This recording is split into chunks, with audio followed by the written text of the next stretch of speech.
सोचो अपने ही पिता के द्वारा इग्नोर किया जाना कैसा लगता है। अपनी आंखों के सामने उन्हें अपनी मां को छोड़ते हुए देखना, अपने भरोसे को टूटते हुए महसूस करना और फिर बिना किसी पछतावे के उन्हें दूर चलते जाना देखना, यही एजे की जिंदगी है। एक ऐसा लड़का जो अंधेरे में छोड़ दिया गया है, एक ऐसा लड़का जो गुस्से में डूब रहा है। लेकिन एक दिन एजे अपने पिता को एक खूबसूरत जवान लड़की के साथ देखता है। सिर्फ कोई भी लड़की नहीं, बल्कि उसकी नई गर्लफ्रेंड। और उस पल एजे एक कसम खा लेता है। बदले की कसम वो तय करता है कि वो अपने पिता की सबसे कीमती चीज छीन लेगा। दिन रात एजे ये साजिश रचता है, धीरे धीरे उसे अपने करीब लाता है। लेकिन सवाल ये है, क्या एजे उसे अपने जाल में फंसाकर अपना बदला पूरा कर पाएगा, या फिर उसका दिल ही उसे धोखा दे देगा और ये खतरनाक खेल कुछ और ही बन जाएगा। एक साल बाद एक कहानी बदले की, रोमांस की और खतरनाक जज्बातों की दुनिया जैसे उसके आसपास से गायब हो गई थी। जब वो उसकी तरफ देख रही थी, उसकी चमकती नीली आंखों में हैरानी तैर रही थी। उसने धीरे से कहा कि उसने कभी नहीं सोचा था कि वो दोनों कभी साथ हो सकते हैं। ये सब कुछ एक अजीब सपने जैसा लग रहा है। लेकिन एजे सिर्फ इस पल में बह नहीं रहा था। उसकी आंखों में एक खतरनाक और हक जाताने वाली चमक थी। यही था उसकी प्लान का अंजाम। उसके होंठों पर एक हल्का सा कॉन्फिडेंट स्मार्क था। वो और करीब झुकता है और पूछता है, क्या वो इस सपने को हकीकत बनाने के लिए तैयार है? और बस उस पल सारी शंका हवा में गायब हो जाती है। वो उसे अपनी बाहों में खींच लेता है। उनके बीच का जुनून हर किस के साथ और गहरा होता जाता है, हर पल और बेचैन और इंटेंस। थोड़ा पीछे हटकर सांस लेते हुए वो उसका नाम फुसफुसाता है, क्लेयर। उसकी उंगली उसके होंठों को हल्की सी छू रही होती है और वो उसकी तरफ देखती है, पूरी तरह उसके जाल में फंसी हुई। ग्रैंड एल्डर, ग्रैंड होटल, सितारों भरी रात के नीचे खड़ा था एक सुंदर जगह जो एजे के अंदर के गुस्से को बिल्कुल भी शांत नहीं कर पा रही थी। वो धीरे से सांस छोड़ता है जब वो उस चमकते हुए लॉबी से गुजारता है जहां मार्बल का फ्लोर रोशनी को रिफ्लेक्ट कर रहा होता है। वो थक चुका है इस जगह से, इस दिखावे से। मजबूत कदम भरते हुए वो एलिवेटर में जाता है। उसका हाथ बटन दबाता है। उसके चेहरे पर ठंडी बेपरवाही होती है। दरवाजे खुलते हैं और अंदर शीशे में उसका रिफ्लेक्शन उसे घूरता है, जिसमें बगावत की हल्की सी झलक होती है। एलिवेटर के अंदर वो खुद से कहता है, बस अब और नहीं। दरवाजे बंद होते हुए उसे उसकी खुद की दुनिया में बंद कर देते हैं। उसकी आंखों में एक खतरनाक चमक आ जाती है। कमरे की हवा तनाव से भरी होती है। जब एजे एक हाई स्कूल सीनियर अपने पिता के परफेक्टली डिजाइन किए गए ऑफिस में खड़ा होता है। उसे बुलाया गया था क्रैम स्कूल से निकालकर एक और लेक्चर के लिए। हे एजे, आवाज लगाता है। उसकी आवाज में थकान होती है। उसका पिता, जो हमेशा दबदबा रखता है अपने पेपर से, नजर उठाता है। एजे, तुम आ गए इधर, आओ। वो उसे पास बुलाता है और डॉक्यूमेंट्स का एक स्टैक देता है। मैं क्रैम स्कूल में था और आपने अचानक बुला लिया, अब क्या बात है?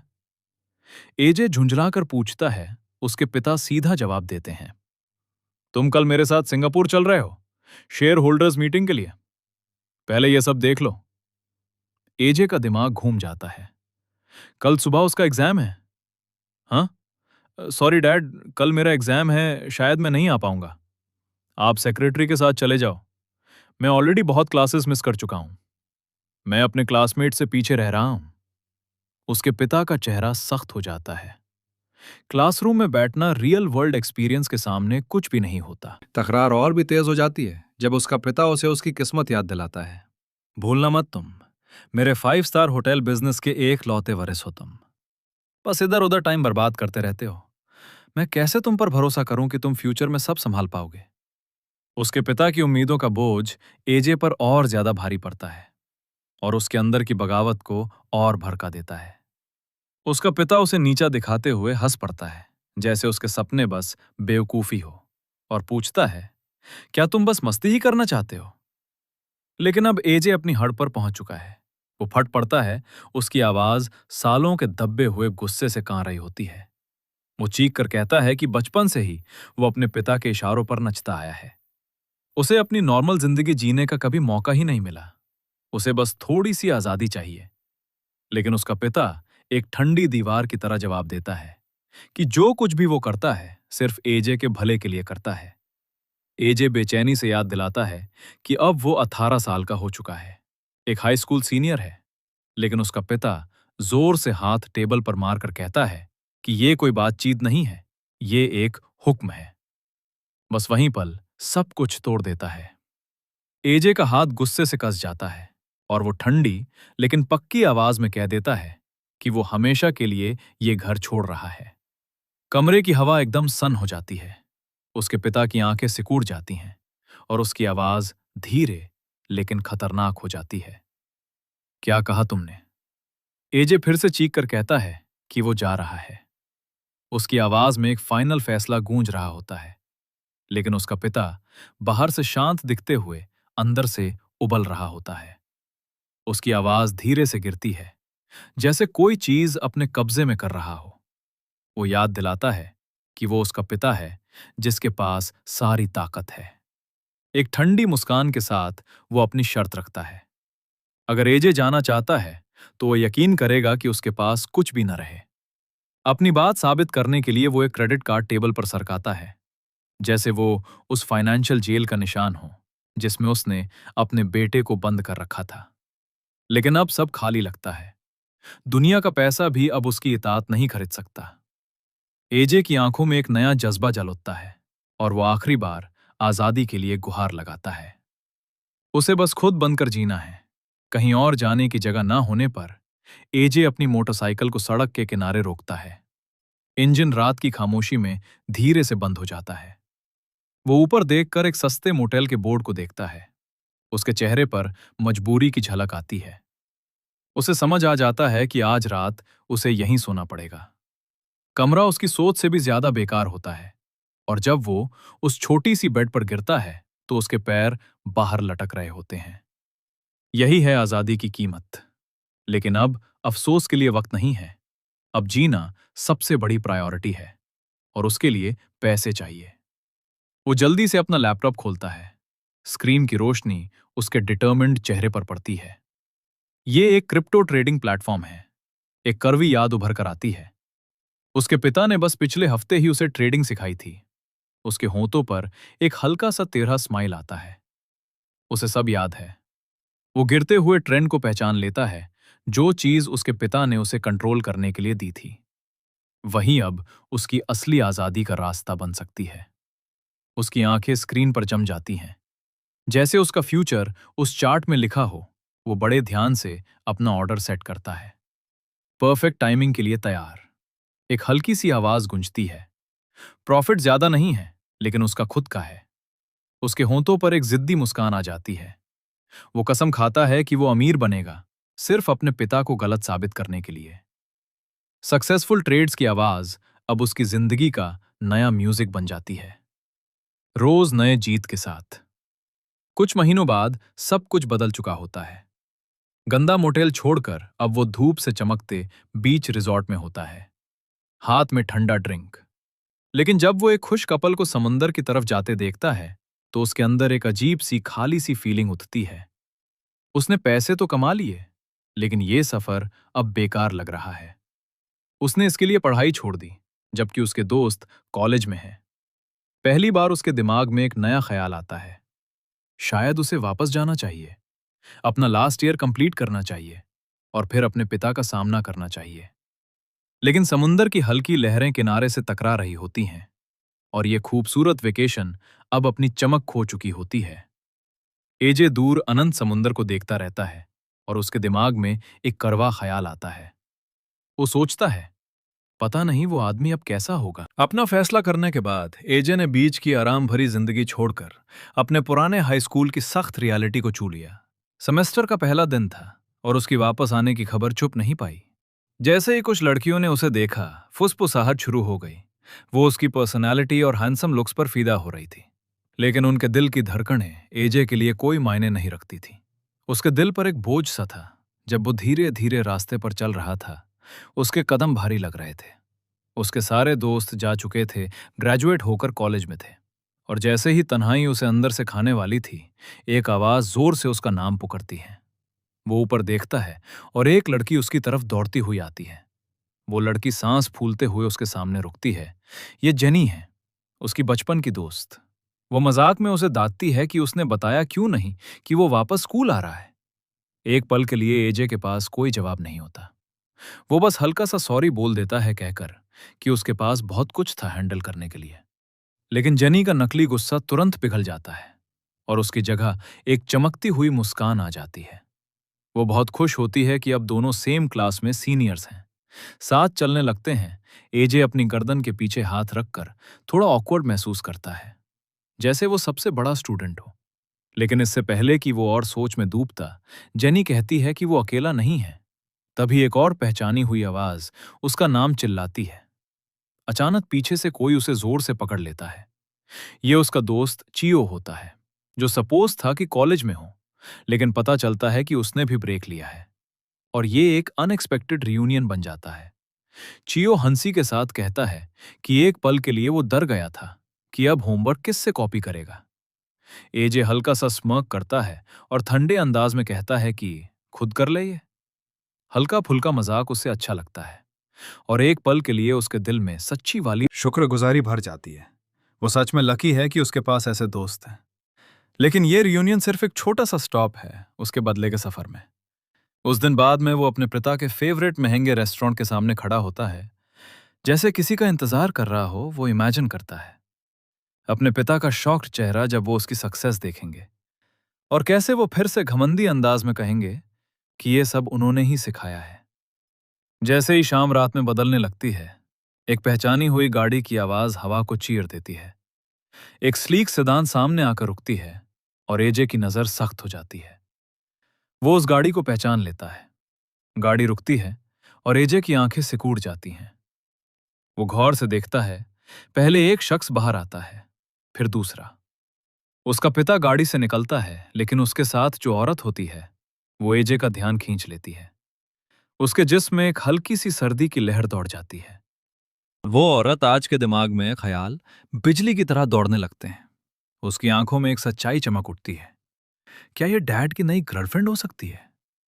वो औरत जिसके लंबे सुनहरे बाल और तेज नीली आंखें शाम की हल्की रोशनी में चमक रही थी, वो मुड़ती है और उसकी नजर जैसे अंधेरे को चीर कर सीधा आजे तक पहुंच जाती है।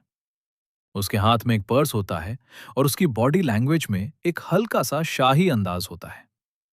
आजे के दिल में एक अजीब सी लहर उठती है, शौक और कुछ और गहरा, जो वो समझ नहीं पाता। फिर मंजर बदलता है। वो सड़क के उस पार से देख रहा होता है, जब उसका पिता उस औरत से बात कर रहा होता है। दोनों के बीच पैसे का लेना देना होता है। औरत का रिएक्शन साफ होता है। वो हिचकिचाती है, मना करती है। उसके चेहरे पर बेचैनी दिखती है। आजे के होंठों पर एक ठंडी सी मुस्कान आ जाती है। उसके अंदर एक सख्त सुकून भर जाता है, जैसे उसका शक सही निकला हो। वो धीरे से बोलता है, बिल्कुल वैसे ही जैसे मैंने सोचा था। और उसके दिमाग में बदले का प्लान और मजबूत हो जाता है। प्राइवेट रूम का दरवाजा धीरे से खुलता है और जैसे ही वो औरत अंदर आती है, वो वहीं रुक जाती है। उसकी चमकती टर्कुआइज आंखें शौक से फाल जाती हैं। उसके होंठों से हल्की सी सांस निकलती है जब वो सामने का मंजर देखती है। आजे के चेहरे पर एक सोची समझी मुस्कान होती है। वो अपने पिता को बिल्कुल इग्नोर करता है, जो उसके पास खड़े होते हैं। उसकी तीखी नजर सिर्फ उस औरत पर टिकी होती है। वो धीरे से कहता है, तुमसे मिलकर खुशी हुई।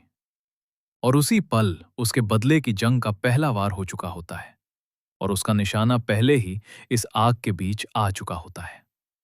जब आजे को लगता है कि उसका दिन और खराब नहीं हो सकता, तभी वो एक पहचानी हुई शक्ल देखता है।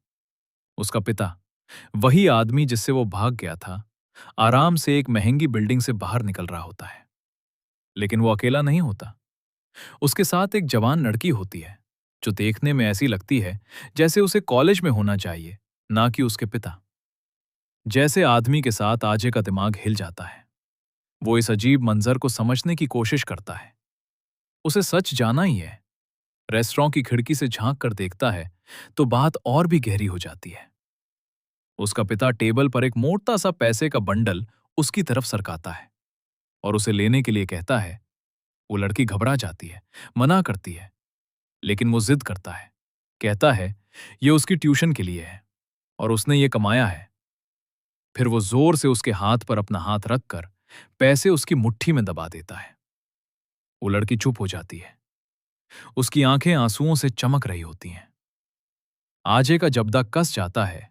उसके अंदर एक ठंडी और सख्त सच्चाई उतर जाती है। तो इसलिए उस आदमी ने उसे कॉल करना जरूरी नहीं समझा। वो इतना बिजी था एक नई औरत के साथ कि उसे अपने बेटे की याद तक नहीं आई। उसके दिमाग में पुरानी कड़वी यादें तूफान की तरह लौट आती हैं। उसे याद आता है कैसे उसने एग्जाम्स में टॉप किया था, लेकिन उसके पिता का रिवॉर्ड हमेशा टालता रहा। उसे याद आता है कैसे उसे हर बात मानने पर मजबूर किया गया था। हत्ता के डिवोर्स के बाद उसे अपनी मां से भी दूर रखा गया था। चाहे पढ़ाई हो या काम, आजे ने हमेशा सब कुछ किया जो उससे कहा गया, बस एक बार अप्रूवल पाने के लिए। लेकिन कभी कुछ नहीं मिला। और अब अपने पिता को एक अनजान लड़की पर बिना सोचे समझे पैसे उड़ाते देखकर सब कुछ क्लियर हो जाता है। वो आदमी बिल्कुल नहीं बदला।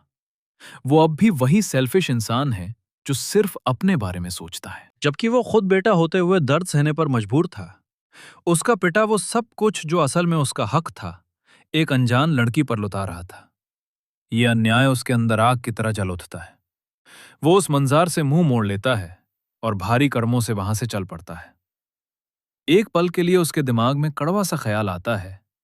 वो तांज में उन्हें खुश रहने की दुआ देता है, लेकिन ये कमजोर सा मान लेना तुरंत टूट जाता है। उसके चेहरे पर पड़ती परछाइयां उसकी आंखों में जलती हुई खतरनाक चमक को छुपा नहीं पाती। अब वो ठान चुका है। वो अपने बेवकूफ पिता से भीख मांगने से थक चुका है। वो भूलाया गया, बेटा रहना छोड़ चुका है। अब वो मांगने वाला नहीं है। अब वो सब कुछ खुद छीन लेगा जो उसका है। उसके पिता की नई खिलौना सी लगती लड़की अब चल पड़ती है और एक टैक्सी में बैठ जाती है। लेकिन एजे अपनी इकलौती लीड को यूं रात में गायब होने देने वाला नहीं था। वो ठंडी डिटर्मिनेशन के साथ अपना हेलमेट पहनता है। वाइजर के पीछे उसकी आंखें आग की तरह जल रही होती हैं। जैसे ही वो थ्रॉटल घुमाता है, उसकी बाइक गराज उठती है, जैसे कोई शिकारी अपने शिकार के पीछे निकल पड़ा हो। लेकिन ये पीछा किसी महंगी बिल्डिंग या लग्जरी जगह पर खत्म नहीं होता, बल्कि टैक्सी एक छोटे से सिंपल कैफे के सामने रुकती है।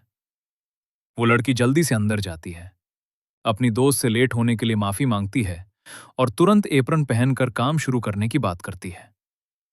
जो लड़की एजे को गोल्ड डिगर लगी थी, वो यहां पार्ट टाइम जॉब कर रही होती है। एजे के चेहरे पर हैरानी की हल्की सी लहर दौड़ जाती है। ये उसके प्लान का हिस्सा बिल्कुल नहीं था। अंधेरे से एजे उसे देखता रहता है। कैफे की दीवार पर घड़ी के कांटे आगे बढ़ते रहते हैं। वो लड़की ईमानदारी से काम करती है, कस्टमर्स को बड़े प्यार और शराफत से सर्व करती है। बिल्कुल भी वैसी नहीं जैसे एजे ने सोचा था। जैसे जैसे क्लोजिंग टाइम आता है, वो और उसकी को वर्कर दुकान बंद करने की तैयारी करते हैं। तभी दरवाजे की हल्की सी घंटी खामोशी को तोड़ देती है। वो लड़की मुड़कर मुस्कुराते हुए वेलकम कहने वाली होती है, लेकिन उसकी आवाज रुक जाती है क्योंकि दरवाजे पर एजे खड़ा होता है। उसकी प्रेजेंस एक ठंडी लेकिन पावरफुल एनर्जी से भरी होती है, जो पूरे रूम को अपनी तरफ खींच लेती है। उसकी दोस्त होश खो बैठती है, धीरे से कहती है, कितना हैंडसम है। और वो लड़की बस हां में हां मिला पाती है। पूरी तरह से घबरा जाती है, जैसे कोई शिकारी उसके सामने आ गया हो। उसकी को वर्कर ऑलमोस्ट कंट्रोल खो देती है। वो धीरे से कहती है, अगर वो किसी के साथ कमिटेड ना होती तो अभी उसका नंबर मांग लेती। वो प्रैक्टिकली उस लड़की से रिक्वेस्ट करती है कि वो ऑर्डर ले ले, वरना वो खुद अपने बॉयफ्रेंड को चीट कर देगी। एक गहरी सांस लेकर वो लड़की एजे के पास आती है और प्रोफेशनल रहने की कोशिश करती है। आज का स्पेशल बताती है, लेकिन एजे यहां कॉफी के लिए नहीं आया। वो आराम से मेनू को साइड कर देता है। उसकी नजर सिर्फ उस पर तिक्की होती है। वो कहता है उसे कुछ पीने में इंटरेस्ट नहीं है। उसे तो पहली नजर से ही उसमें इंटरेस्ट है। वो सीधा पूछ लेता है, क्या वो उसे थोड़ा जान सकता है? ये सवाल हवा में लटक जाता है। वो लड़की शॉक हो जाती है। उसका चेहरा लाल पड़ जाता है और वो बिल्कुल बोल नहीं पाती। जब उसकी दोस्त उसे ऐसे देखकर पैनिक होने लगती है तो तुरंत बीच में आ जाती है। बिना सोचे समझे वो विंग वुमन बन जाती है और जोर से बोल देती है। उसकी दोस्त का नाम क्लेयर है। वो 21 साल की है और बिल्कुल सिंगल है। क्लेयर शर्म से डूब जाती है, लेकिन अब सब कुछ बोल दिया गया है। एजे शांत रहकर ये सब सुनता है। उसके होंठों पर हल्की सी मुस्कान आ जाती है। वो अपना नाम बताता है। एजे 19, उसकी दोस्त सोमी एक्साइटमेंट से हिल रही होती है। वो क्लेयर का हाथ पकड़कर उसे पीछे ले जाती है और उससे समझाती है कि इतना हैंडसम लड़का रोज नहीं मिलता। अब वक्त है कि वो अपना दिल दोबारा खोले। जो कुछ उसके साथ हुआ उसके बाद भी आखिरकार उसे माना लिया जाता है कि सिर्फ बात करने में कोई नुकसान नहीं है। सोमी उसे एक लास्ट पुश देती है और उसे वापस एजे के पास भेजती है। अपनी दोस्त के लगातार प्रेशर से क्लेयर आखिरकार हल्की सी घबराहट के साथ हां कह देती है। सोमी खुश हो जाती है और कहती है कि वो उसके लिए उसका फेवरेट ड्रिंक बनाए, थाई आइस टी। ये डिटेल सुनकर क्लेयर खुद शॉक हो जाती है कि उसकी दोस्त को ये कैसे पता है। थोड़ी देर बाद उसका दिल जोर जोर से धड़क रहा होता है, जैसे सीना तोड़कर बाहर आ जाएगा। वो घबराहट के साथ ड्रिंक एजे के टेबल पर रख देती है, लेकिन एजे का ध्यान उस ड्रिंक पर बिल्कुल नहीं होता। उसकी तीखी नजर सीधा उस पर तिक्की होती है, जैसे उसके अंदर तक देख रही हो। वो धीरे से कहता है, तुम्हें थाई आइस टी पसंद है? ये कोई सवाल नहीं होता, ये एक सीधा बयान होता है। वो हैरान रह जाती है कि उसने ये नोटिस कैसे किया और बस हल्की सी हाँ में सर हिला देती है।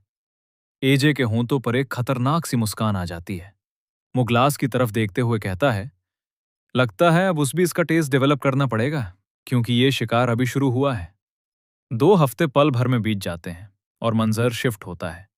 बैंगोंग यूनिवर्सिटी के बड़े कैंपस में यूनिवर्सिटी के गेट पर भीड़ जमा होती है। लोग धीरे धीरे फुसफूसा रहे होते हैं। 2 स्टूडेंट्स एक लड़के को देखकर हैरान हो रहे होते हैं, जो वॉल के साथ तेक लगाकर खड़ा होता है। इतना हैंडसम कि लोग सोच रहे होते हैं, क्या ये कोई पॉप स्टार है? तभी सोमी, जो हमेशा आग लगाने वाली होती है, क्लेयर को खींचकर वहां ले आती है, देखने के लिए कि इतना शौर किस बात का है। लेकिन जैसे ही वो पास आती है, क्लेयर की आंखें हैरानी से फैल जाती हैं। ये नहीं हो सकता। वो रिएक्ट भी नहीं कर पाती कि सोमी हाथ हिलाकर जोर जोर से एजे का नाम बोलती है और प्राउडली बोलती है कि वो अपनी दोस्त को ले आई है। शर्म से डूबी हुई क्लेयर तुरंत अपना चेहरा बैग के पीछे छुपा लेती है, लेकिन अब सब हो चुका होता है। एजे बड़े आराम से दोनों को नाम से ग्रीट करता है। वो धीरे से झांक कर पूछती है, तुम यहां क्या कर रहे हो? एजे एक ऐसी मुस्कान देता है जो बर्फ को भी पिघला दे और कहता है, उसकी क्लास जल्दी खत्म हो गई और वो बस उसे देखने आ गया। मिशन पूरा हो चुका होता है। सोमी तुरंत उन दोनों को अकेला छोड़कर निकल जाती है और क्लेयर उस लड़के के साथ अकेली रह जाती है, जो पिछले कुछ दिनों से उसके दिमाग में बसा हुआ था। उसकी आवाज धीमी और स्मूथ होती है, जो उस ऑकवर्ड खामोशी को तोड़ देती है। वो पूछता है, क्या उसका यहां वेट करना उसे अनकंफर्टेबल कर रहा है? क्लेयर घबरा कर तुरंत मना करती है। वो हिचकिचाते हुए कहती है कि वो बस इस तरह की अटेंशन की आदत नहीं है। एजे की नजर थोड़ी नराम पड़ जाती है। वो कहता है, 2 हफ्ते काफी लंबे लगे और वो हमेशा काम में इतनी बिजी रहती है कि उन्हें बात करने का भी वक्त नहीं मिल पाया। अपने अंदर हल्का सा गिल्ट महसूस करते हुए वो माफी मांगने लगती है, लेकिन एजे बड़ी चालाकी से बात पलट देता है। कहता है उसे ज्यादा फिक्र है कि वो इतनी मेहनत कर रही है। फिर वो कैजुअली बोलता है कि आज कैफे बंद है तो शायद वो फ्री होगी। या फिर वो उसकी तरफ गहरी नजर से देखते हुए पूछता है, क्या उसके पास कोई और स्पेशल काम है? ये सुनकर वो थोड़ी राहत महसूस करती है और कहती है कि वो आज फ्री है। एजे के होंठों पर एक शिकारी सी मुस्कान आ जाती है। बिना देर किए वो धीरे से उसका हाथ पकड़ लेता है और कहता है कि वो उसे कहीं अच्छी जगह खाने के लिए ले जा रहा है। शिकार अभी भी जारी है। अगला मंजर एक बहुत ही शानदार होटल का होता है, जो ढलती शाम की सुनहरी रोशनी में चमक रहा होता है। ये कोई नॉर्मल डिनर नहीं है। एजे पूरी तैयारी के साथ आया है।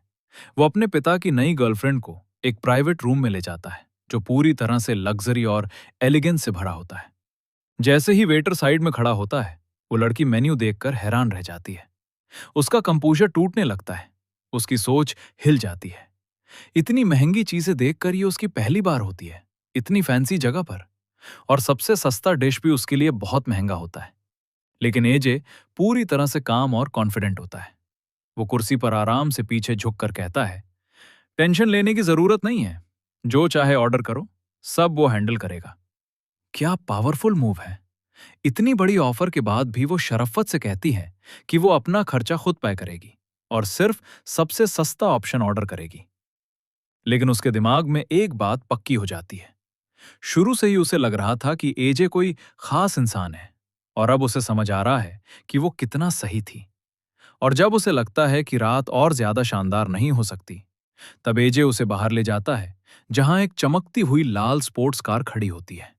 वो शॉक होकर पूछती है, क्या ये सच में उसकी है? और एजे बस हल्का सा स्मर्क करके कहता है कि स्कर्ट पहनी है तो ये ज्यादा कंफर्टेबल रहेगी। ये लेवल का पैसा देखकर उसका दिमाग घूम जाता है। वो खुद को बिल्कुल अलग महसूस करती है। सोचती है, इतना परफेक्ट लड़का उसमें इंटरेस्ट क्यों ले रहा है? वापस अंदर आकर एजे उसकी बेचैनी महसूस करता है और धीरे से उसका नाम लेकर पूछता है, क्या वो अनकंफर्टेबल है? वो सच बताती है कि उसे लगता है वो इस हाई क्लास दुनिया का हिस्सा नहीं है। ये सुनकर एजे एक पल के लिए रुकता है, लेकिन तुरंत एक चालाकी भरा सवाल पूछता है। वो थोड़ा झुक कर कहता है, क्या तुम्हें बड़े उम्र के लड़के पसंद हैं? जैसे उसे डर हो कि वो उसका दिल नहीं जीत पाएगा। ये सुनकर क्लेयर बिल्कुल चुप हो जाती है। उसके पास कोई शब्द नहीं होते। फिर हिम्मत जोड़कर वो धीरे से कहती है कि रिलेशनशिप में एज मैटर नहीं करती, बस दो लोगों की पर्सनालिटी मैच होनी चाहिए, यही सबसे जरूरी है। ये सुनकर एजे के चेहरे पर सुकून आ जाता है। उसके होंठों पर हल्की सी जीत वाली मुस्कान होती है। वो कहता है, उसे लगा था कि वो सिर्फ बड़े लड़कों को पसंद करती है, जैसे उसने गेम जीत लिया हो। फिर वो आराम से पीछे झुक कर कहता है कि अगले डेट के लिए जगह वो चूज करेगी। क्लेयर थोड़ी हिचकिचाती है और कहती है कि उसे सिर्फ सिंपल और नॉर्मल जगह ही पता है, लेकिन एजे उस लेवल का नहीं है। वो आगे बढ़कर उसके हाथ को हल्की सी छू कर कहता है कि ये बिल्कुल ठीक है, उसे बस उसे और अच्छे से जाना है। जैसे ही टेंशन अपने पीक पर होती है, मंजर कट होकर 3 दिन बाद एक बिजी हाई स्कूल में आ जाता है। क्लासरूम में एजे अपने फोन पर बिजी होता है। उसके चेहरे पर एक खुद पर खुश होने वाली मुस्कान होती है। इतना ऑब्वियस होता है कि एक लड़की उसके पास आकर पूछती है, वो किससे बात कर रहा है जो इतना खुश लग रहा है? एक और दोस्त मजाक में बोलता है कि एजे किसी कॉलेज लड़की को परस्यू कर रहा है, और बस गॉसिप शुरू हो जाता है। पकड़े जाने पर एजे अपने दोस्त को घूरता है और कहता है, उसने सुना, लेकिन फिर कैजुअली कह देता है कि वो बस बात कर रहे हैं, कुछ सीरियस नहीं है। लेकिन उसकी मुस्कान कुछ और ही कह रही होती है। रात को बारिश की बूंदें खिड़की पर गिर रही होती हैं। एजे अपने पजामाज में आराम से बैठा होता है। उसका ध्यान पूरी तरह फोन पर होता है। स्क्रीन की रोशनी उसके चेहरे पर पड़ रही होती है। उसकी उंगलियां तेजी से टाइप कर रही होती हैं। वो मैसेज भेजता है, क्लियर, क्या तुम संडे को फ्री हो? और तुरंत रिप्लाई आता है। क्लेयर खुशी से लिखती है कि उसका आज का काम खत्म हो गया है। एजे बिना वक्त गवाए पार्क में कैजुअल लंच डेट का प्लान प्रपोज करता है। वो थोड़ी हिचकिचाती है और कहती है, आजकल बारिश हो रही है। लेकिन एजे के पास हर सवाल का जवाब होता है। वो आराम से कहता है, अगर बारिश हुई तो वो उन्हें कहीं और ले जाएगा, और उसकी सारी टेंशन दूर कर देता है। वो हाँ कह देती है और उनकी नेक्स्ट मीटिंग फिक्स हो जाती है। लेकिन जैसे ही एजे अपना फोन टेबल पर रखता है, उसकी चार्मिंग स्माइल तुरंत गायब हो जाती है। उसके होंठों पर एक ठंडी और खतरनाक मुस्कान आ जाती है। वो बारिश को देखते हुए सोचता है, जितनी तेज बारिश होगी उतना ही अच्छा। उसके दिमाग में सच उभर कर सामने आता है उसका पिता। उनकी लड़ाई के बाद एक बार भी उससे कॉल करने की जरूरत नहीं। समझा, वो ठंडी सोच के साथ इमेजिन करता है कैसे उसका पिता शॉक हो जाएगा जब उसे पता चलेगा कि उसका भुलाया हुआ बेटा उसकी औरत को चीन चुका है। अब बस वक्त की बात है, और एक आखिरी सोच में वो अनजान क्लेयर से मन ही मन माफी मांगता है। उससे कभी उसके पिता से मिलना ही नहीं चाहिए था। जैसे प्लान था वैसे ही संडे आ जाता है। आसमान बादलों से घिरा होता है, एक उदास सा माहौल होता है। मंजर एक खूबसूरत पार्क का होता है, जहां पानी के पास एजे एक पेड़ के नीचे खड़ा होता है, बिल्कुल शांत और सब्र के साथ। तभी एक हल्की सी आवाज उसका नाम लेती है।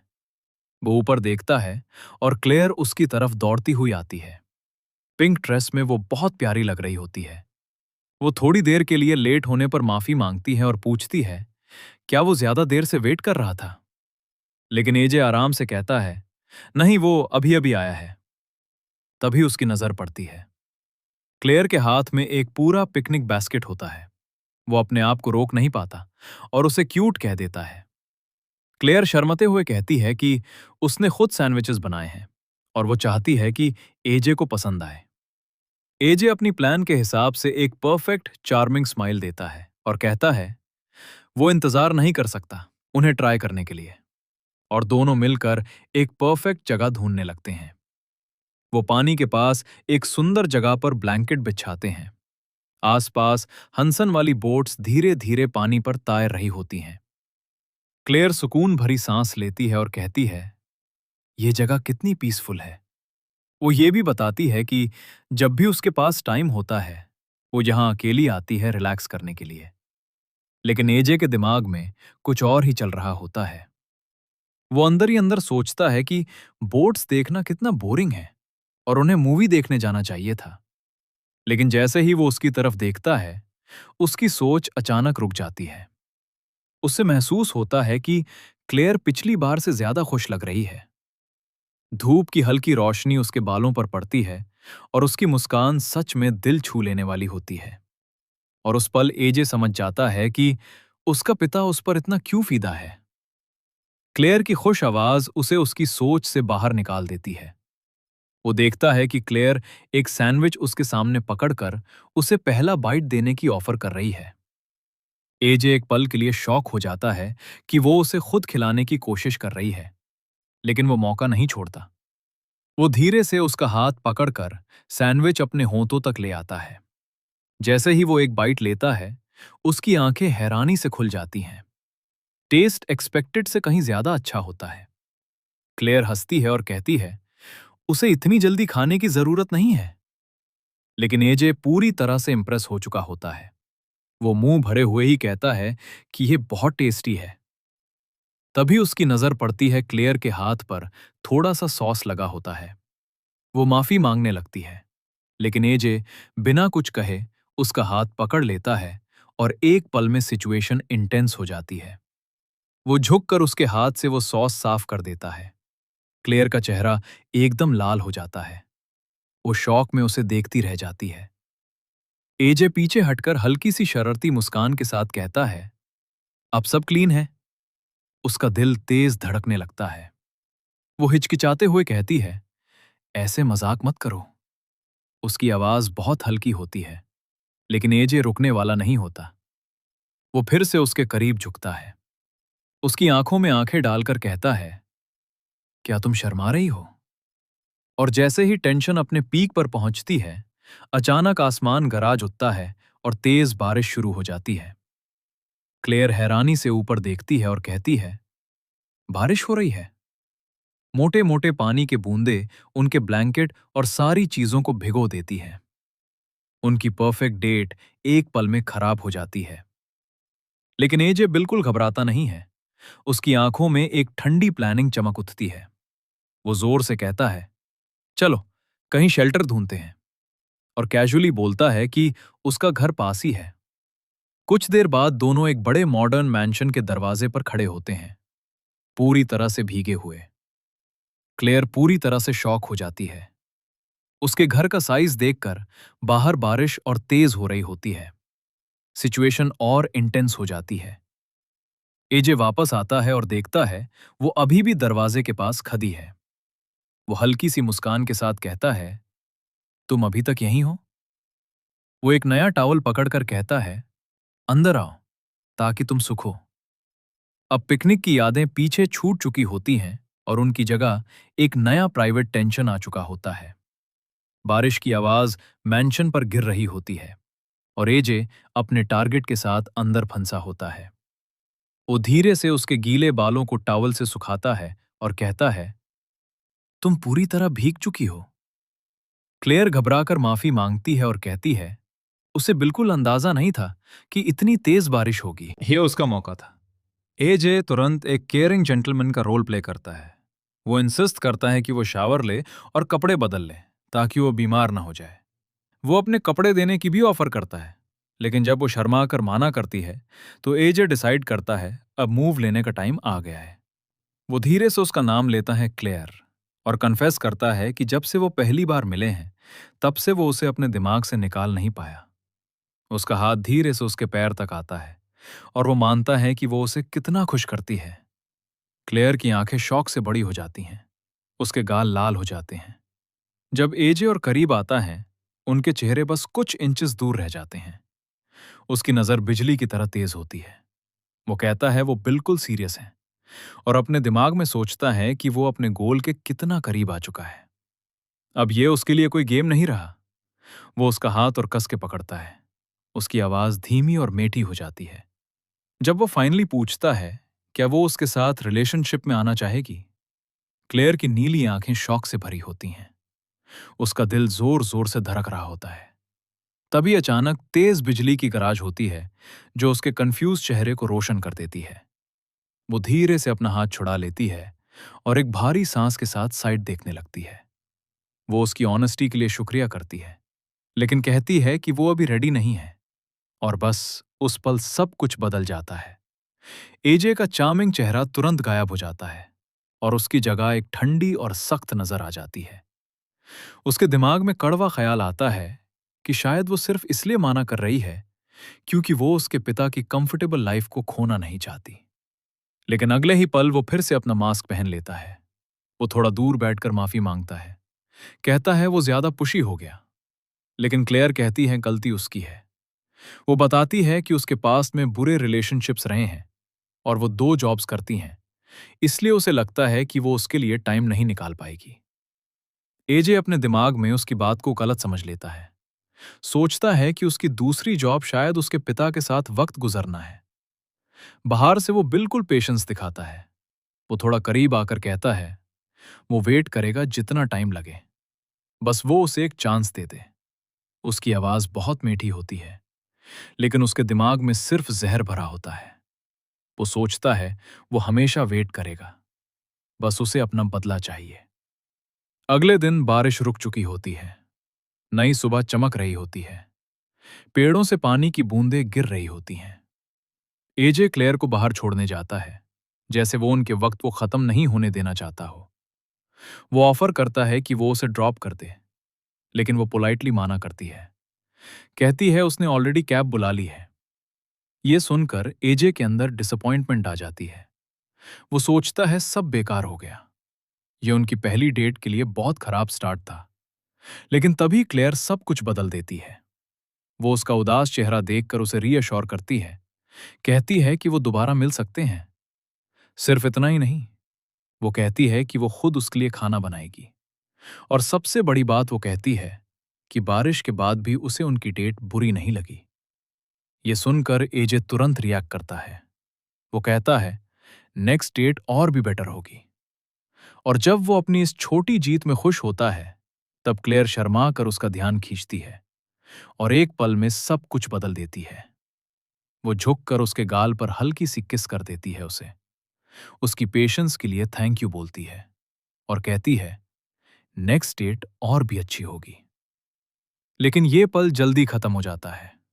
एक टैक्सी आकर रुकती है। वो एक खुशी भरी वेव के साथ चली जाती है और एजे अकेला खड़ा रह जाता है। वो कार को दूर जाते हुए देखता है।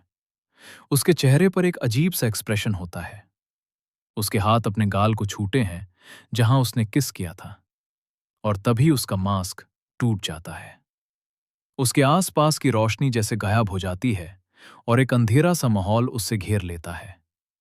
उसके चेहरे पर एक टेढ़ी जीत वाली मुस्कान आ जाती है। उसकी आंखों में बुरी नीयत चमक रही होती है।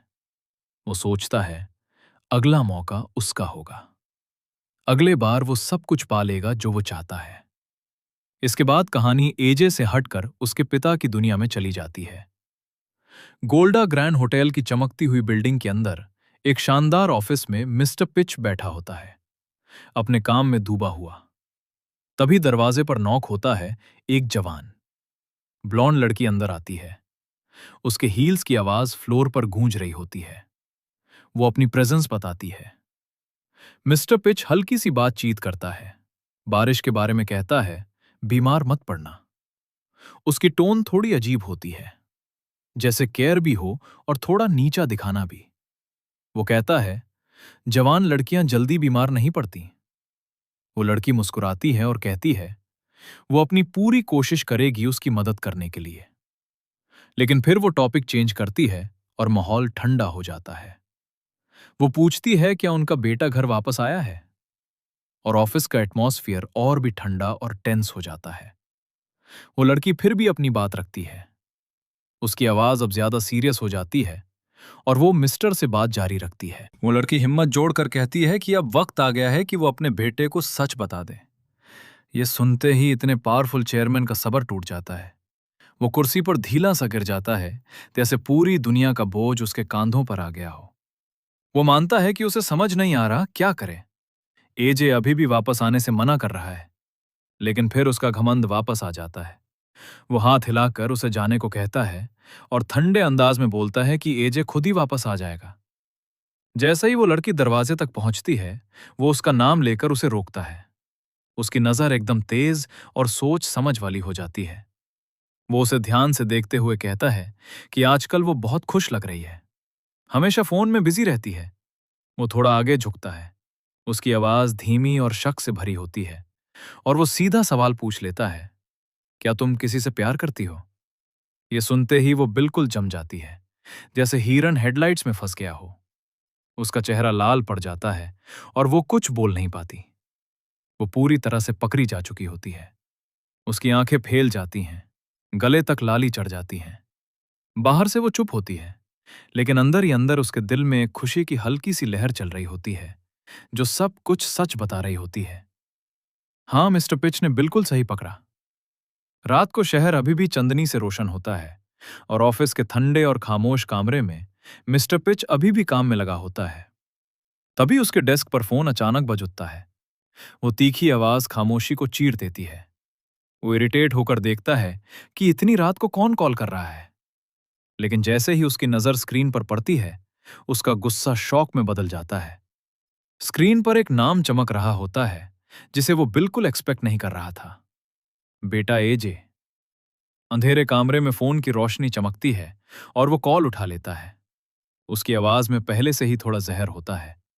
वो तांज मारकर पूछता है, क्या उसका बेटा रास्ता भटक गया है और घर का रास्ता चाहिए? लेकिन दूसरी तरफ एजे बिल्कुल रिलैक्स्ड होता है। शर्ट के बटन्स खुले होते हैं, चेहरे पर एक खतरनाक स्मर्क होता है। वो आराम से कहता है, लगता है उसका पिता उसके बिना भी ठीक ही है। उसका पिता उसकी बात इग्नोर करता है और पूछता है, वो कब वापस आ रहा है? लेकिन अब कंट्रोल एजे के पास है।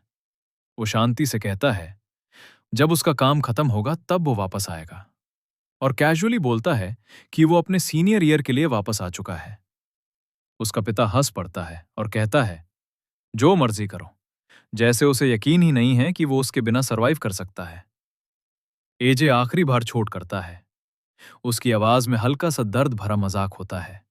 वो कहता है, लगता है उसका पिता कभी उसे देखकर खुश नहीं होता। अब उसका पिता पूरी तरह से गुस्से में आ जाता है और सीधा कहता है, वो कॉल कट कर रहा है। लाइन तुरंत बंद हो जाती है, लेकिन एजे पर इसका कोई असर नहीं पड़ता। वो बस हल्का सा हंस पड़ता है और उसके चेहरे पर एक ठंडी डिटर्मिनेशन आ जाती है। वो फोन नीचे करता है। अगली सुबह वो स्कूल के गेट पर आता है, एक बड़ी सी जम्हाई लेते हुए। उसने रात भर क्लेयर के साथ वीडियो कॉल पर बात की थी। उसकी मुस्कान हल्की सी सच्ची लगती है जब वो सोचता है कि वो दोनों कितनी देर तक बात करते रहे। ये एक खतरनाक सिग्नल है कि उसका बदले का खेल अब सच बनने लगा है। तभी एक खुश आवाज उसे उसकी सोच से बाहर निकालती है। एजे उसकी क्लासमेट जेनी उसके पास आकर चलने लगती है, लेकिन उसकी सुबह थोड़ी अलग होती है। एजे कुछ समझे उससे पहले ही वो अपना फोन निकालकर टिकटॉक पर लाइव स्टार्ट कर देती है। वो अपने व्यूअर्स को बताती है कि वो आज एजे के साथ स्कूल जा रही है और उसे एकदम स्पॉटलाइट में ला देती है। चैट तुरंत हार्ट्स और कमेंट से भर जाता है। लोग उन दोनों को कपल कहने लगते हैं। जेनी हंस पड़ती है और धीरे से कहती है कि सब लोग और उनके क्लासमेट्स भी सोचते हैं कि वो दोनों कपल हैं। एजे एक ऑकवर्ड सिचुएशन में फंस जाता है जिसमें वो कभी आना नहीं चाहता था। जेनी हल्का सा शर्मा कर कहती है, शायद सब इसलिए ऐसा बोलते हैं क्योंकि वो दोनों वैसे ही लगते हैं। एजे को ये थोड़ा फनी लगता है। इतना टाइम दूर रहने के बाद भी लोग उसे किसी के साथ जोड़ रहे हैं। लेकिन जेनी की टोन बदल जाती है। वो क्यूरियोसिटी से पूछती है, क्या वो अभी भी उस कॉलेज वाली लड़की से बात कर रहा है? एजे तुरंत सोचकर एक कैजुअल सा जवाब देता है। वो कहता है, उसके अपने रीजंस थे, लेकिन अब वो उससे बात नहीं करेगा। जेनी के चेहरे पर तुरंत रिलीफ आ जाता है। वो कहती है, उसे एक पल के लिए डर लग गया था, लेकिन जब वो रिलैक्स्ड होती है, तब एजे की आंखों में एक ठंडी चमक आती है। उसके दिमाग में एक अंधेरा फैसला होता है। वो सोचता है, कभी नहीं मैं उसके साथ सीरियस नहीं हो सकता। ये झूठ उन दोनों के बीच हवा में लटकता रहता है जब वो स्कूल के अंदर जा रहे होते हैं। और कुछ घंटों बाद भी एजे अपनी सोचों में इतना खोया होता है कि उसे पता भी नहीं चलता कब टीचर ने क्लास खत्म कर दी। फाइनल बेल की आवाज क्लासरूम में गूंजती है, लेकिन एजे अपनी ही दुनिया में होता है। उसका स्टाइलस उसके टैबलेट पर तेजी से चल रहा होता है। तभी ये दोस्ताना आवाज उसे होश में लाती है। वो उसकी ब्लॉन्ड हेयर वाली क्लासमेट होती है, जो पूछती है कि वो इतना ड्राइंग में क्यों डूबा रहता है। अपनी सेकंड क्लास के बाद एजे एक डिटर्मिन्ड लुक के साथ कहता है कि वो एक सेकंड भी वेस्ट नहीं कर सकता। कुछ महीनों में एक वेबटून कॉन्टेस्ट आने वाला है। उसका दोस्त स्क्रीन पर फैंटेसी कैरेक्टर्स देखकर एक्साइटेड हो जाता है और उस जॉना की तारीफ करने लगता है। लेकिन फिर उसे महसूस होता है कि कुछ गड़बड़ है। वो कहता है कि एजे क्लास में बहुत डिस्ट्रैक्टेड लग रहा था। एजे इस बात को इग्नोर करने की कोशिश करता है, लेकिन उसका दोस्त फिर भी हेल्प ऑफर करता है। तब एजे एक मौका देकर पीछे झुकता है और पूछता है कि किसी लड़की को इम्प्रेस करने के लिए उसे कहां ले जाना चाहिए। उसकी आंखों में एक चालाकी भरी चमक होती है। उसका दोस्त तुरंत पूछता है, वो लड़की कैसी है? लेकिन जैसे ही नाम क्लेयर आता है, एजे का फोकस टूट जाता है और उसका दिमाग फिर से उसकी तरफ चला जाता है। अपने दोस्त के सवाल के बीच एजे खुद ही उसके बारे में बोलने लगता है। उसकी आवाज धीमी और नराम हो जाती है। वो कहता है कि उसे शांत जगह पसंद है, वो अच्छा खाना बनाती है और सबसे ज्यादा वो बहुत खूबसूरत है। लेकिन बात सिर्फ यहीं तक नहीं रहती। वो मानता है कि उसे जाने के बाद उसे पता चला कि उसका एक क्यूट और शर्मीला साइड भी है और उसके साथ रहना आसान लगता है। वो मेहनती भी है। उसका दोस्त उसे सुनता रहता है और धीरे धीरे उसके चेहरे पर एक समझ वाली मुस्कान आ जाती है। वो मजाक में कहता है, लगता है तू उसके प्यार में पड़ गया है। ये बात एजे को झटके की तरह लगती है। वो तुरंत रिएक्ट करता है। उसके गले तक लाली आ जाती है। वो जल्दी से कहता है, नहीं, हम बस बात कर रहे हैं, मैं सीरियस नहीं हूं। लेकिन उसका दोस्त बस एक हल्की सी मुस्कान देता है, जैसे उसे यकीन ही ना हो। तब उसके दोस्त के दिमाग में एक आइडिया आता है। वो कहता है, एजे उसे रात में स्टार गेजिंग पर ले जा सकता है। वो एक्साइटेड होकर बताता है कि उसकी वेबटून स्टोरी में भी ऐसा सीन कितना अमेजिंग था। लेकिन एजे थोड़ा ऑकवर्ड हो जाता है और कहता है, रियल लाइफ को कॉमिक से कंपेयर मत करो। फिर भी उस रात एजे उसे कॉल करता है। क्लेयर फोन पर इतनी खुश हो जाती है कि उसकी आवाज से ही एक्साइटमेंट साफ सुनाई देती है। वो कहती है, उसे हमेशा से स्टार गेजिंग पसंद था, लेकिन उसे डर था कि एजे बोर हो जाएगा। वो खाना बनाने की भी ऑफर करती है। एजे शावर में खड़ा होता है और सोचता है कि उसका सिंपल सा आइडिया इतना अच्छा कैसे काम कर गया। लेकिन उसकी सोच तब टूट जाती है जब क्लेयर तुरंत पूछती है, क्या वो अभी वीडियो कॉल कर सकते हैं? एजे तुरंत स्मार्ट बनता है और कहता है, वो अभी शावर से निकला है और शर्ट नहीं पहनी। पूछता है, क्या उसे कोई प्रॉब्लम है? क्लेयर तुरंत शर्मा कर कहती है, पहले कपड़े पहनो। लेकिन उसकी मुस्कान बता देती है कि वो इस मोमेंट को एंजॉय कर रही है। घंटे बीत जाते हैं। उनकी बात करते करते वक्त का पता ही नहीं चलता, जब तक क्लेयर घड़ी देखकर कहती है कि 10 बज चुके हैं और वो खुद ही कॉल एंड करने की बात करती है। एजे थोड़ा कंफ्यूज्ड होता है, क्योंकि कल रात वो और देर तक बात कर रहे थे। एक पल के लिए उसके चेहरे पर हल्का सा डिसअपॉइंटमेंट आता है, लेकिन क्लेयर बिल्कुल सही कहती है, उन्हें अपनी एनर्जी सेव करनी चाहिए स्टार गेजिंग के लिए। एजे मान जाता है और उसे गुड नाइट बोलता है। उसका हाथ फोन को कस के पकड़ लेता है, जैसे वो उनकी नेक्स्ट मीटिंग का इंतजार कर रहा हो।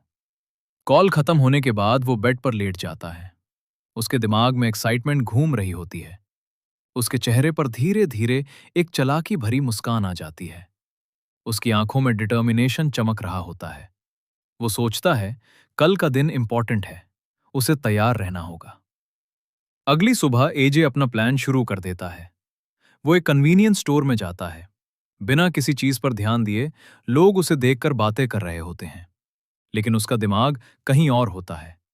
अपनी स्पोर्ट्स कार में बैठकर वो अपनी शॉपिंग चेक करता है। पानी क्लेयर की फेवरेट चॉकलेट और एक छोटा सा बॉक्स जो आज की रात को अलग बनाने वाला है। उसकी आंखों में एक शिकारी सी चमक होती है। वो क्लेयर को कॉल करता है और कहता है वो उसे पिक करने आ रहा है, इसलिए वो बस लेने की जरूरत ना करे।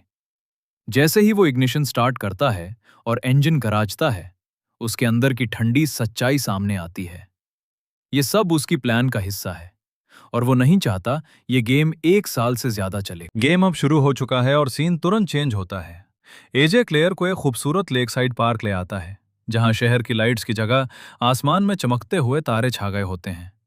क्लेयर पूरी तरह से इस नज़ारे में खो जाती है और खुशी से बोलती है कि रात कितनी सुंदर है।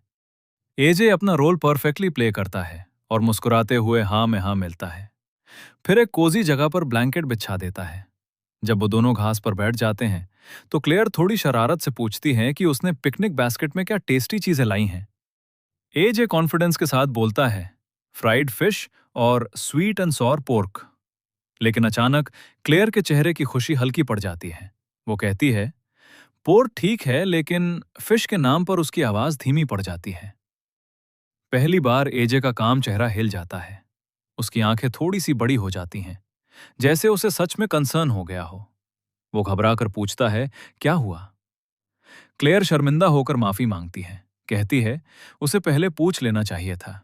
लेकिन एजे हल्की सी उदास मुस्कान के साथ कहता है कि फिश उसके लिए बुरी यादें ले आती हैं।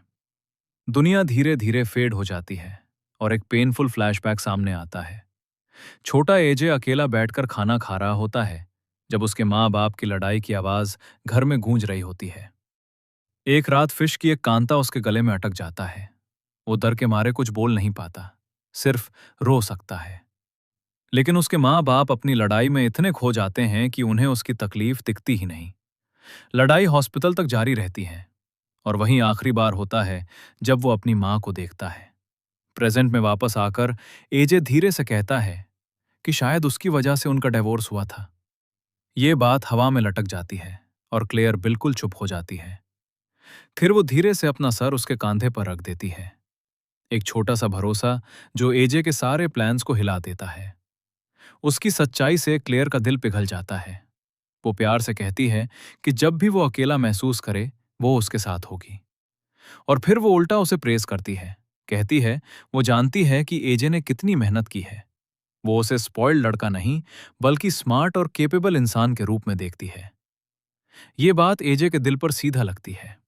पहली बार किसी ने उसके पैसे के पीछे नहीं, बल्कि उसकी मेहनत को देखा होता है। वो धीरे से थैंक यू बोलता है और उसके माथे पर एक हल्का सा किस करता है। दोनों आसमान की तरफ देखते हैं। तभी एक शूटिंग स्टार तेज रोशनी के साथ निकलता है। क्लेयर एक्साइटेड होकर कहती है, विश मांगो। गेम अब बदल चुका है।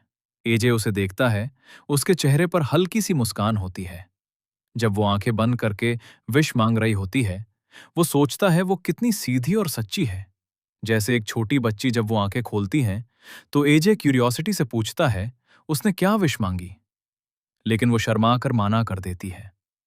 एजे इतनी आसानी से नहीं छोड़ता। वो करीब आता है, उसकी आवाज धीमी हो जाती है। वो पूछता है, क्या उसकी विश उसके बारे में थी? क्लेयर शर्म से लाल हो जाती है और धीरे से हां बोल देती है, लेकिन कहती है वो और नहीं बता सकती। एजे की आंखों में एक शरारती चमक आ जाती है। वो उसकी थोड़ी पकड़ता है और धीरे से कहता है, अभी बताओ, वरना वो उसे किस करेगा। क्लेयर की सांसें तेज हो जाती हैं। वो नजर चुरा लेती है, जैसे वो उसकी डिमांड में फंस गई हो। फिर हल्की सी हार मानकर कहती है, लगता है उसके पास चॉइस नहीं है। बस इतना सुनते ही एजे रुकता नहीं। वो उसका चेहरा ऊपर उठाता है और बिना सोचे उसके होंठों पर अपने होंठ रख देता है। उस पल जैसे दुनिया रुक जाती है। दोनों के बीच एक तेज स्पार्क फील होता है। एजे थोड़ा पीछे होता है। उसकी आंखों में जीत की चमक होती है। क्लेयर अभी भी सांस संभल रही होती है। वो शर्मा कर कहती है, इसका मतलब अब वो अपनी विश बताने से बच गई ना? लेकिन एजे की मुस्कान सब बता देती है। गेम अभी खत्म नहीं हुआ है। किस और गहरा हो जाता है। दोनों कुछ पल के लिए सब भूल जाते हैं। क्लेयर का हाथ उसकी शर्ट को पकड़ लेता है, लेकिन अचानक रियलिटी वापस आ जाती है। वो उसे जोर से पीछे ढकेल देती है। उसकी सांसें तेज हो रही होती हैं। वो कहती है, रुक जाओ। एजे थोड़ा कंफ्यूज्ड होकर पूछता है, क्या हुआ? क्लेयर घबराकर आसपास देखती है और कहती है, अगर किसी ने देख लिया तो बहुत बुरा हो सकता है। लेकिन एजे बस थोड़ा हंस देता है और आसमान की तरफ देखते हुए कहता है, किससे फर्क पड़ता है? बस एक किस ही तो है। और जैसे ही वो कुछ और कहने वाली होती है, उसका पूरा वाइब अचानक बदल जाता है। वो अचानक मुड़ता है और उसकी आंखें सीधा क्लेयर की आंखों में टिक जाती हैं। एक अजीब सी गहरी इंटेंसिटी के साथ वो धीमी और सीरियस आवाज में कहता है, क्लेयर। और वो बिल्कुल सरप्राइज होकर उसकी तरफ देखती रह जाती है। अग धीरे से उसके करीब झुकता है और एक ऐसा सच बोल देता है जो सब कुछ बदल देता है। वो कहता है, मुझे तुम पसंद हो। ये सुनते ही क्लेयर बिल्कुल चुप हो जाती है। उसका दिल जोर जोर से धड़कने लगता है, जैसे सब कुछ रुक गया हो। बदला प्लान, सब कुछ एक पल में गायब हो जाता है और सिर्फ उसके सच्चे शब्द हवा में रह जाते हैं। एक हल्की सी सांस के साथ वो भी मान लेती है कि उसे भी वो बहुत पसंद है, और एक अलग तरीके से जो उसने कभी महसूस नहीं किया। लेकिन उसकी सच्चाई देखकर आज अचानक पीछे हट जाता है। उसके चेहरे पर हल्की सी गिल्ट दिखने लगती है। वो माफी मांगने लगता है, कहता है कि वो अभी ऑफिशियली रिलेशनशिप में भी नहीं है और उसे इतना आगे नहीं बढ़ना चाहिए था। लेकिन क्लेयर तुरंत उसे रोक देती है। वो कहती है, गलती उसकी नहीं है। और फिर हिम्मत जोड़कर सीधा उसकी आंखों में देखकर कहती है कि उसे भी वो बहुत पसंद है। अद के चेहरे पर धीरे धीरे एक सॉफ्ट स्माइल आ जाती है, जैसे सारा टेंशन खत्म हो गया हो। फिर वो एक ऐसा सवाल पूछता है जो सब कुछ बदल देता है, क्या वो दोनों साथ रहना चाहते हैं? वो प्यार से उसके बालों को छूता है। उसकी टच से क्लेयर के दिल की धड़कन और तेज हो जाती है। वो उसकी तरफ झुक जाती है और एक ही शब्द निकलता है उसके होंठों से, हाँ। रात की ठंडी हवा चलती है और वो महसूस करती है कि थोड़ी ठंड बढ़ गई है। लेकिन अज को एक और मौका मिल जाता है। वो करीब आता है। उसकी आवाज धीमी और हल्की सी सेडक्टिव हो जाती है, जो उसके दिल में एक अलग सी फीलिंग जगाती है। उसकी आंखों में कॉन्फिडेंट चमक होती है जब वो प्रपोज करता है कि वो लोग कहीं और ज्यादा प्राइवेट जगह पर स्टार गेजिंग कंटिन्यू करें, जैसे उसका घर। क्लेयर ये सुनकर बिल्कुल शॉक हो जाती है। उसकी आंखें बड़ी हो जाती हैं। वो उसकी बात रिपीट करती है, जैसे उसे यकीन ही ना हो। उसके गाल लाल हो जाते हैं। वो शर्मा कर कहती हैं कि सब कुछ नेचुरली होना चाहिए और वो अभी उस स्टेप के लिए रेडी नहीं है। वो शर्म से अपना चेहरा उसके सीने में छुपा लेती है। लेकिन उसका ये क्यूट सा मना करना आज को बस और ज्यादा एक्साइट करता है। अद हल्की सी मुस्कान के साथ पीछे हट जाता है और कहता है, वो बस मजाक कर रहा था। वो कहता है वो सिर्फ उसकी फिक्र कर रहा था, क्योंकि रात ठंडी हो रही है। फिर वो सजेस्ट करता है कि वो थोड़ी देर और यहीं रुककर तारे देखेंगे और फिर वो उसे डॉम छोड़ देगा। क्लेयर धीरे से हाँ कर देती है। जैसे ही वो हाँ बोलती है, अच तुरंत मूव लेता है। वो एक स्मूथ मोशन में पीछे से उसे हग कर लेता है और कहता है कि ऐसे ज्यादा गर्म रहेगा। क्लेयर बिल्कुल शर्मा जाती है। उसका चेहरा लाल हो जाता है। लेकिन रात के बाद सब कुछ बदल जाता है। अज अपने बेड पर लेते हुए एक फ्रस्ट्रेटेड सांस लेता है। वो सोचता है उसका प्लान फिर फेल हो गया। उसे लगा था वो इतनी आसान होगी, लेकिन फिर भी वो हार नहीं मानता। अब वो ऑफिशियली रिलेशनशिप में है और उसे पता है बस थोड़ा वक्त और उसे एक और चांस मिल जाएगा। सीन चेंज होता है। एक चमकदार रेड स्पोर्ट्स कार दिखाई देती है जो उसकी लग्जूरियस लाइफ को दिखाता है। कार के अंदर अज और क्लेयर एक दूसरे के करीब होते हैं। उनके बीच स्ट्रॉन्ग अट्रैक्शन फील होता है जब वो अलग होते हैं। अज धीरे से उसकी तारीफ करता है। उसकी बातों में एक पॉजेसिव प्राइड होता है। क्लेयर शर्मा जाती है, लेकिन वो अभी भी थोड़ा संभलने की कोशिश करती है। अज बिना टेंशन के कहता है, कोई देखे तो क्या फर्क पड़ता है, वो अब कपल है। वो ये भी मानता है कि वो खुद को कंट्रोल कर रहा है, जैसे उसके अंदर और भी गहरी फीलिंग्स छुपी हों। क्लेयर और अज का रिलेशनशिप अब कंफर्म हो चुका है, लेकिन अज के दिमाग में अभी भी उसका प्लान चल रहा है। वो अभी भी अपनी मंजिल तक पहुंचना चाहता है। अज फिर से स्मार्ट बनकर कहता है कि वो चीजें नेचुरली होने देगा और उसके शब्दों को ही उसे के अगेंस्ट उसे करता है। फिर वो कहता है, चलो कुछ खाने चलते हैं, और उसे एक सिंपल रोड साइड डाइनर ले जाता है, जो क्लेयर को थोड़ा सरप्राइज करता है। लेकिन जैसे ही वो अंदर जाने वाले होते हैं, अज का फोन बजता है और माहौल तुरंत बदल जाता है।